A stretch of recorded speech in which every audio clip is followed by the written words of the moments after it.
दर्शकों, आपको बता दूं कि स्वर्ग की यात्रा पर निकलने से पहले युधिष्ठिर ने युयुत्सु को बुलाकर उससे संपूर्ण राज्य की देखभाल का भार सौंप दिया और अभिमन्यु के पुत्र परीक्षित का राज्याभिषेक कर दिया। इसके बाद पांडवों व द्रौपदी ने साधुओं के वस्त्र धारण किए और स्वर्ग जाने के लिए निकल पड़े। परंतु हस्तिनापुर से निकलने के बाद रास्ते में पांडवों के साथ एक कुत्ता भी उनके पीछे पीछे चलने लगा। यह देख अर्जुन, भीम, नकुल और सहदेव को बड़ा ही आश्चर्य हुआ।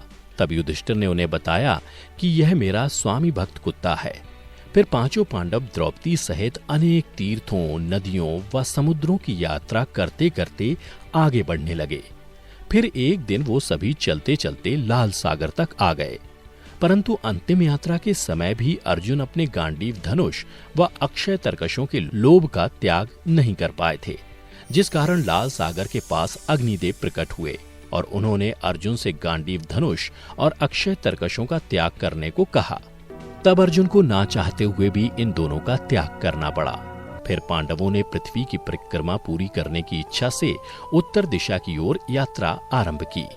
इस तरह यात्रा करते करते पांडव हिमालय तक पहुंच गए, जहां उन्हें केदारनाथ में शिव के दर्शन हुए और उन्हें बंधु बांधवों की हत्या के पाप से मुक्ति मिली। फिर भगवान शिव ने उन्हें स्वर्ग का मार्ग बताया था। पांडव आगे बढ़े तो उन्हें बालू से भरा समुद्र दिखाई पड़ा। इसके बाद उन्होंने सुमेरु पर्वत के दर्शन किए। फिर वे सभी सशरीर स्वर्ग की ओर बढ़ने लगे। तभी इंद्रदेव वहां प्रकट हुए और उन्होंने पांडवों से कहा, मैं तुम लोगों को लेने आया हूं।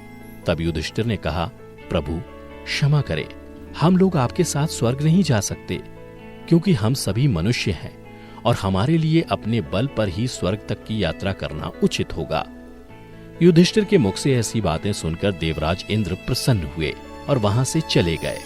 उसके बाद पांचों पांडव, द्रौपदी तथा वह कुत्ता तेजी से आगे बढ़ रहे थे। तभी द्रौपदी लड़खड़ाकर गिर गईं। यह देख भीम ने युधिष्ठिर से पूछा कि द्रौपदी ने कभी कोई पाप नहीं किया, तो फिर क्या कारण है कि वह सबसे पहले नीचे गिर पड़ी? तब युधिष्ठिर ने कहा कि द्रौपदी हम सभी में अर्जुन को सबसे अधिक प्रेम करती थी, इसलिए उसके साथ ऐसा हुआ। ऐसा कहकर युधिष्ठिर द्रौपदी को देखे बिना ही आगे बढ़ गए। फिर थोड़ी देर बाद सहदेव भी गिर पड़े।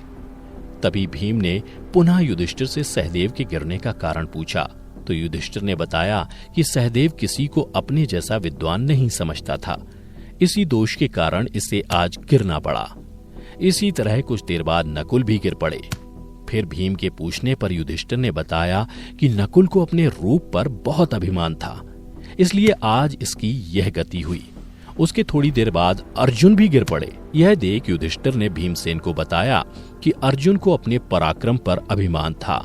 अर्जुन का मानना था कि वह एक ही दिन में शत्रुओं का नाश कर देगा, लेकिन वह ऐसा कभी कर नहीं पाया और इसी अभिमान के कारण ही अर्जुन की आज यह हालत हुई है। ऐसा कहकर युधिष्ठिर आगे बढ़ गए। उसके बाद थोड़ी आगे चलने पर भीम भी गिर गए।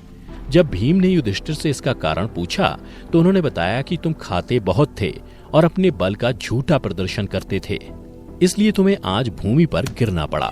यह कहकर युधिष्ठिर आगे चल दिए। अब केवल वह स्वामी भक्त कुत्ता ही उनके साथ चल रहा था।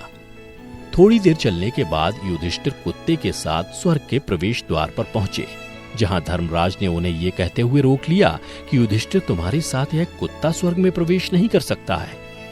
धर्मराज की बात सुनकर युधिष्ठिर ने कहा कि यह कुत्ता मेरा परम भक्त है, इसलिए इसे भी मेरे साथ स्वर्ग जाने की आज्ञा दीजिए। लेकिन उन्होंने ऐसा करने से मना कर दिया। परंतु जब काफी देर तक समझाने पर भी युधिष्ठिर कुत्ते के बिना स्वर्ग जाने के लिए नहीं माने, तो कुत्ते के रूप में यमराज अपने वास्तविक रूप में आ गए। जिस कुत्ते को पूरे रास्ते अपना स्वामी भक्त कुत्ता समझ रहे थे, वास्तव में वह कुत्ता मृत्यु के देवता यमराज थे। युधिष्ठिर को अपने धर्म में स्थित देखकर यमराज यानी धर्मराज बहुत प्रसन्न हुए। इसके बाद धर्मराज युधिष्ठिर को अपने साथ स्वर्ग ले गए। परंतु स्वर्ग पहुंचकर युधिष्ठिर को यह देखकर बड़ा ही आश्चर्य हुआ कि वहां दुर्योधन एक दिव्य सिंहासन पर बैठा है, जबकि उनके चारों भाई और द्रौपदी वहां नहीं हैं। तब युधिष्ठिर ने देवताओं से कहा कि मेरे भाई तथा द्रौपदी जिस लोक में गए हैं, मैं भी उसी लोक में जाना चाहता हूँ। मुझे उनसे उत्तम लोक में नहीं रहना है। तब देवताओं ने कहा कि यदि आपकी ऐसी ही इच्छा है तो आप इस देवदूत के साथ चले जाइए, यह आपको आपके भाइयों के पास पहुंचा देगा। युधिष्ठिर उस देवदूत के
के पास आ गए। देवताओं के आते ही वहां सुगंधित हवा चलने लगी, चारों ओर उजाला हो गया। यह देख युधिष्ठिर ने देवताओं से पूछा कि हे देवगण, मुझे पहले यह बताइए कि ये सब क्या है। तब देवराज इंद्र ने युधिष्ठिर को बताया कि तुमने अश्वत्थामा के मरने की बात कहकर छल से द्रोणाचार्य का वध करवाया था। इसी परिणाम स्वरूप तुम्हें भी छल से ही कुछ देर नरक के दर्शन करने पड़े। अब तुम मेरे साथ स्वर्ग चलो, वहां तुम्हारे भाई व अन्य वीर पहले ही पहुंच गए हैं। उसके बाद देवराज इंद्र के कहने पर युधिष्ठिर ने देव नदी गंगा में स्नान किया। स्नान करते ही उन्होंने मानव शरीर त्याग करके दिव्य शरीर धारण कर लिया। इसके बाद बहुत से महर्षि उनकी स्तुति करते हुए उन्हें उस स्थान पर ले गए जहां उनके चारों भाई आनंद पूर्वक विराजमान थे। फिर वहां युधिष्ठिर ने भगवान श्री कृष्ण के दर्शन किए। फिर उन्होंने देखा कि अर्जुन उनकी सेवा कर रहे थे।